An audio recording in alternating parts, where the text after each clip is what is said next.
We are an everlasting nation. Our forefathers blessed us so. God keeps on blessing us so. We have to live with that faith. Live with that belief. Live in the now, but learn from the past. Don't live in the past. Live in the now.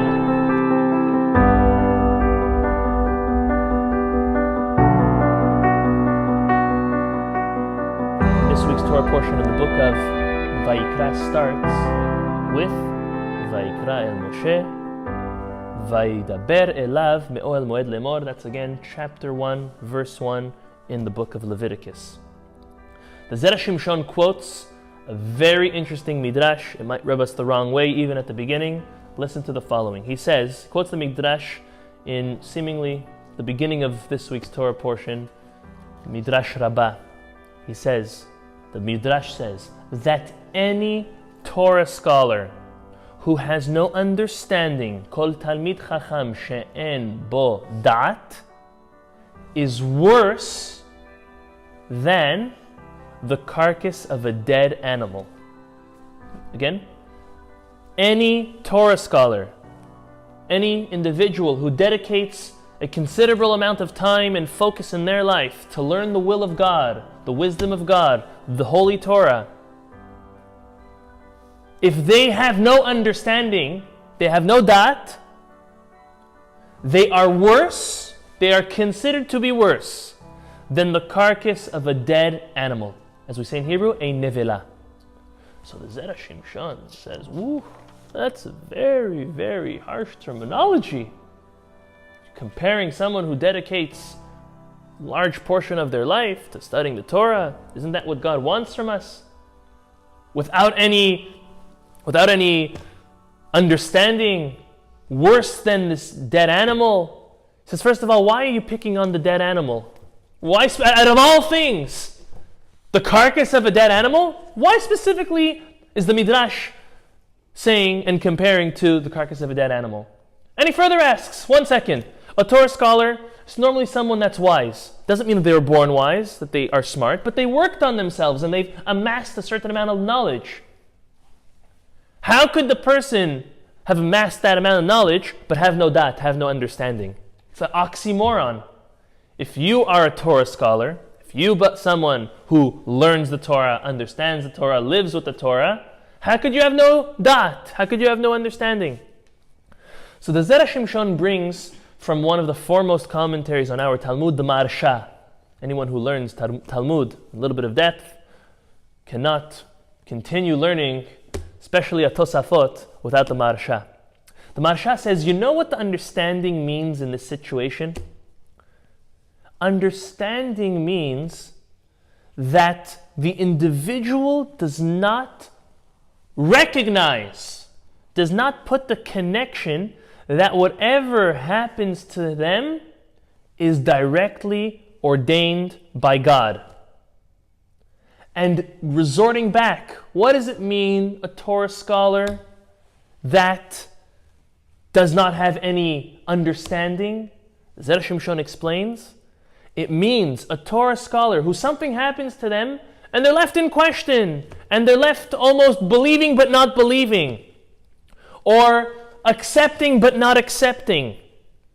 You who studied, you who learned the will of God, you get to learn God and understand God better by learning the Torah, the written Torah, the oral Torah, and you're going to be left in question? And you're going to be left not accepting? That means you are a Torah scholar with no understanding, that you're not able to see that it's coming directly from God. To you, he says, the Midrash, you are worse than the carcass of a dead animal. So now we first of all we understand what does the word da'at mean in this context, the understanding. The understanding means you're not able to connect what happens in your life based on the knowledge that you've learned. You're not able to connect the occurrences in your life to the way God throws it your way, and you're not accepting. But now still, very, very valid question. What's wrong with this poor carcass? What's the whole idea with this nevela? So we have to understand, a nevela is a kosher animal that died. It was found dead. It was not slaughtered. Okay? A kosher animal that is slaughtered properly by a shochet, according to the laws, is able to be consumed. If it's not, if it's a kosher animal but it's found dead, we're not able to consume it. What does the Torah say to do with it? Lakelev tashlichun oto. Send it to the dogs. Why to the dogs? We learned, the commentaries explain, that the dogs who held themselves back from barking when the Jewish people left Egypt, they bent over backward, they went against their very nature. Let's give them the gift of the kosher animals that we can't eat. The kosher animals that just dropped dead or found dead and they were not slaughtered. I'm going to say now a very interesting fact that most people don't know. This first one we do know, many of us know, that the Torah is written on parchment. Parchment by no means is paper, does not come from a tree. It comes from the hides of kosher animals, the skins of kosher animals. Now here's something that many don't know. That hide is allowed to come from a kosher animal that just dropped dead or that was found dead. It doesn't need to be slaughtered like the food that we consume. The Talmud in Masechet Sanhedrin goes on to explain that really we would have been and should have been able to eat the animals, the kosher animals, whether they were slaughtered or not slaughtered. But because the dogs went against their nature to not bark in order to honor the Jewish people, God said, I'm going to give all the dead kosher animals to you, the dogs. All the other animals that are slaughtered will go to the Jews. But the hides are able to be used to write a Sefer Torah, Tefillin, Mezuzot. Quite interesting. This animal, again, obviously their brain process is a lot less than ours. But the Midrash is comparing this Talmid Chacham, this Torah scholar who has no understanding of that connection between him and God and what happens, what God throws his way, to this kosher animal that died. The kosher animal that died accepts his position. He accepts that he's not kosher enough maybe to be eaten, but he accepts his portion. His portion is that he's able to at least be written on Torah, Tefillin, Mezuzot. Look at this carcass, this nevelah of this dead animal. It's accepting its portion, that it's not, so to say, a fully kosher animal, that it was able to be consumed also, and also used as for its hide, but it was only given its usage for its hide, and look, it doesn't complain. That's its specific purpose in life. It's given to the dog, like tashlichun oto. You, individual who learned Torah, know God in a better way, trying to. You're not going to accept what God sends your way? Look at this dead animal. It accepts what comes its way. And this is why the Midrash says exactly what it said. No understanding, a Torah scholar who has no understanding, is worse than the carcass of a dead animal. As soon as I read this piece of the Zera Shimshon, came to me two of the most famous stories in our Talmud. Actually, two individual stories, one about a teacher and his student. The first is found in Masechet Ta'anit, page 21a. Masechet Ta'anit, page 21, is the famous story of the very, very famous individual, Nahum Ish Gamzo. Nahum was actually the teacher of Rabbi Akiva, which will the second story be about. Rabbi Akiva, who did teshuvah at the age of 40. At the age of 40, he didn't know Aleph Bet, and his wife Rachel pushed him to learn. So listen to the first story the Talmud tells us about Nahum Ish Gamzo. Fascinating story. He was once commissioned and selected by the Jewish people to go and make peace with the Roman emperor. The Roman emperor let out a harsh decree on the Jewish people. something too hard for them to bear as a community.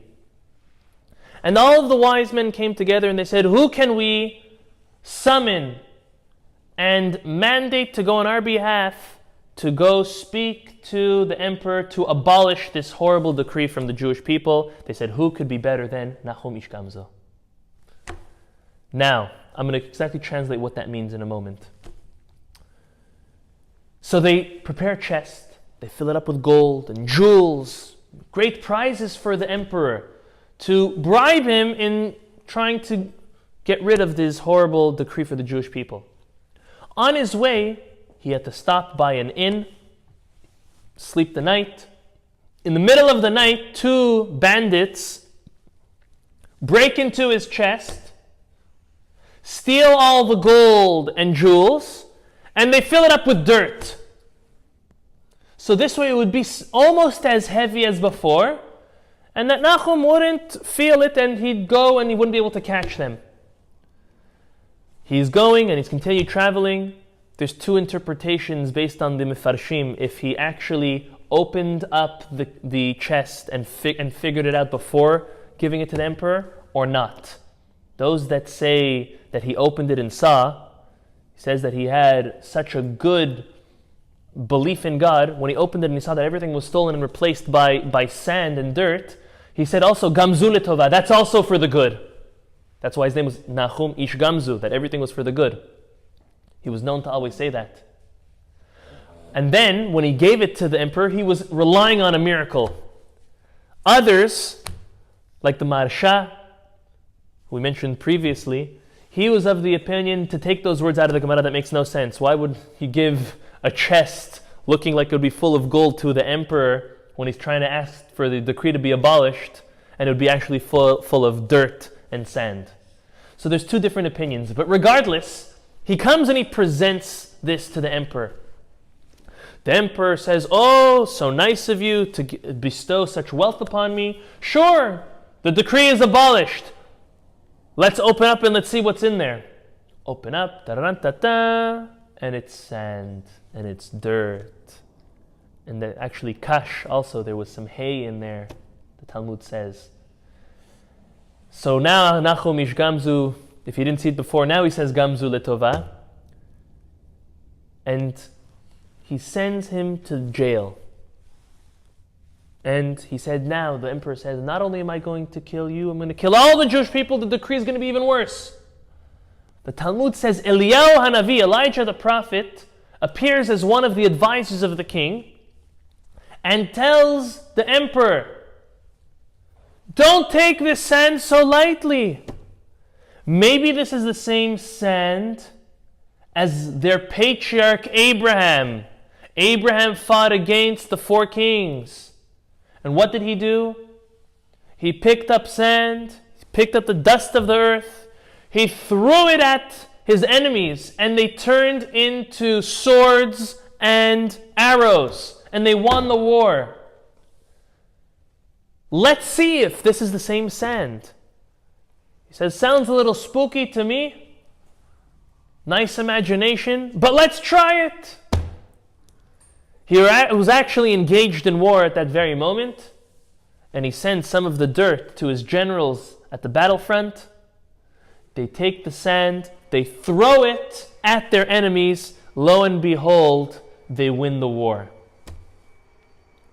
He not only takes out Nahum from the jail cell, he fills him up a chest of gold and silver and jewels, and he says, thank you very much for your gift. Sorry for underestimating it. Go back to your people and tell them no decree. We appreciate their gift very much. And the whole time he was saying, Gamzu letova. When he found out about it, when he was sentenced by the emperor, when he was stuck in jail, Gamzu letova. This is also good. How is it good? He was robbed hundreds of thousands, millions of dollars worth of gold and jewels. It's also for the good. Sentenced to jail. It's also for the good. Loses your job. Person might lose a family member. A person might lose everything, might be so sad with the results and repercussions of anything. We have to learn. It's very hard. It's very, very hard. But we have to try as much as possible. As that Talmid Chacham the Midrash was talking about. Don't be that Talmid Chacham without any dat, without any understanding. Understand that it's coming from God. Connect it. Know that it's for the good. Nachum lived it. Ish gamzu letova. Everything was for the good. It's something to think about in life. Things happen. Horrible things happen. Car accidents, lo alenu. Missing things. Not being at places. We've all heard many, many stories of individuals who were supposed to be at the World Trade Center that morning and wasn't there. Everything is gamzu letova. Sometimes we see the reason sunan. Sometimes a lot later. Sometimes we'll never know until we pass away, and that's fine.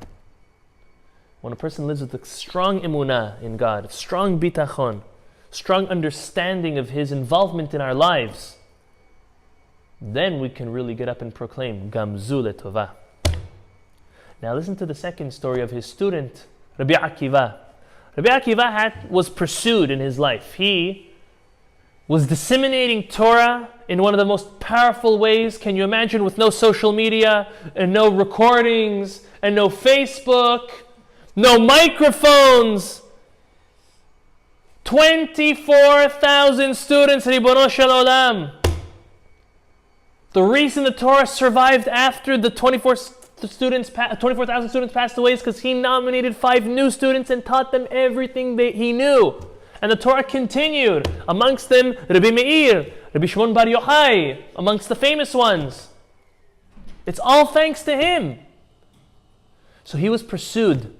The Romans knew. You know what the strong point of these Jews are? It's their Torah. We got to stop them from learning it. So they put a ban many times over, just like by Hanukkah, not to learn Torah. Rabbi Akiva couldn't. It was his life, it was his being, it was his raison d'être. It's the reason why he was created. So he had to sometimes run away. This time he was on the run. This story comes from Masechet Berachot, page 60b. It says he was traveling and he was on the run. He didn't take too much with him.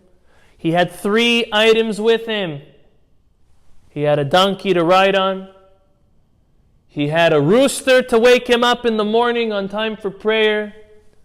And he had a candle so he could illuminate his evening, to know where he went, to learn, do what he had to do. 3 things. The poor guy, that's all he had. The great Rabbi Akiva. He comes to a certain city after traveling all day and he's saying, "Can I please be hosted?"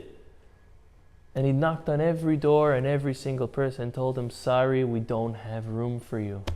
And every person that he knocked on, he said, "Okay, that's for the good. Everything that God does is for the good, for the good, for the good. Thank you very much. I appreciate your answering my door." Some people didn't even answer him.